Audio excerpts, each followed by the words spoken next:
Okay, sabi niya, ang gobyerno daw ay may karapatan na tayo ay kilalanin at ginagalang, pagprotekta at pagampan.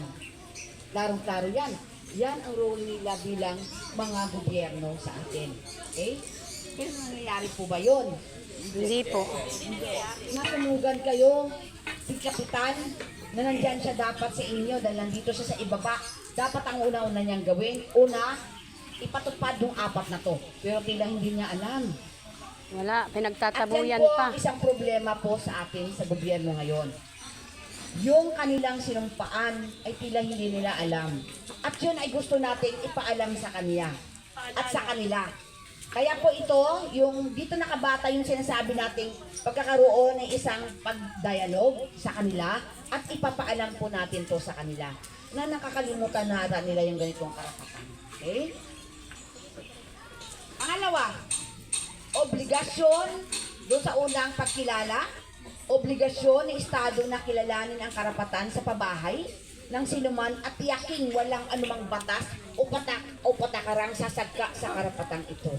Sabi niya, anumang batas ay hindi dapat sinasagkaan itong karapatan to dahil ito nga sinasabi niya, universal and international economic and social cultural rights o karapatan ng mga bawat isa. Okay? Pero ano bang ginagawa niya sa inyo?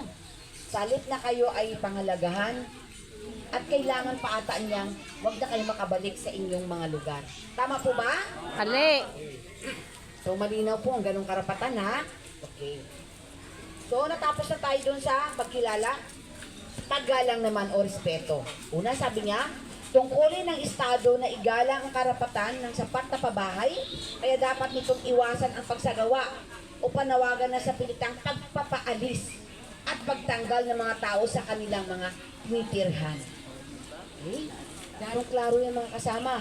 At yun ang dapat nyong malaman ngayon. Kaya kami, kahit anong layo po namin sa Antipolo, kailangan namin itong maiparating sa inyo. Okay, para alam nyo kung saan kayo banda na kailangan lumaban.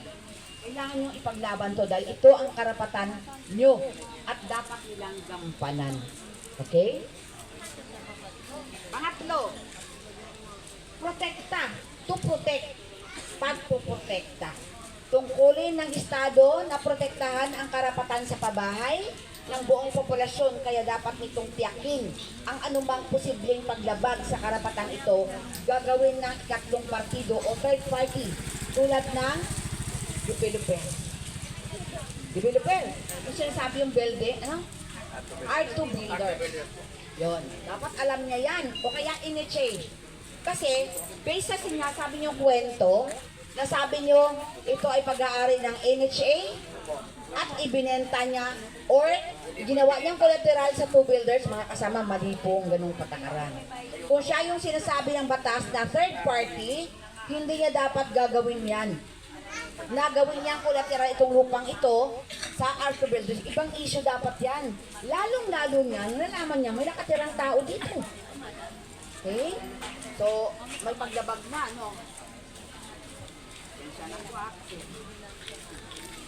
Pangapat, yung pagampan, to fulfill, no? Ang obligasyon ng Estado na magampanan ang tungkulin sa karapatan sa pabahay ay positibo at may pakikialam. Kaya pumapasok dito ang tungkulin ng Estado hinggil sa isyu ng pampublikong gastusin, public expenditures. Sabihin, kung nasunog kayo at hindi sinasadya o sinadya man, karapatan ng Estado na yung expenditures o yung inyong gastusin ay kanilang sagutin o regulasyon ng gobyerno sa ekonomiya at pamilya sa lupa o may usapin man ng bentahan. Okay? Tapos, usapin ng ekonomiya at pamilya sa lupa, land market o mga provisyon sa pampublikong serbisyo at kaugnay sa infrastruktural, lima na sinog. Infrastructure, siya yun. Siya yung magkikater yan dapat sa inyo. Okay? Paggamit ng lahat na available resources at iba pang positibong obligasyong lilitaw para positibong magampanan ang tungkulin sa karapatan sa pabahay at lahat. Klarong-klaro? Claro.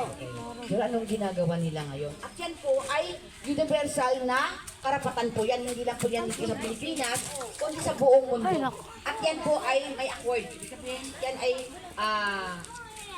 MOA. MOA yan ang buo, United Nations. United Nations.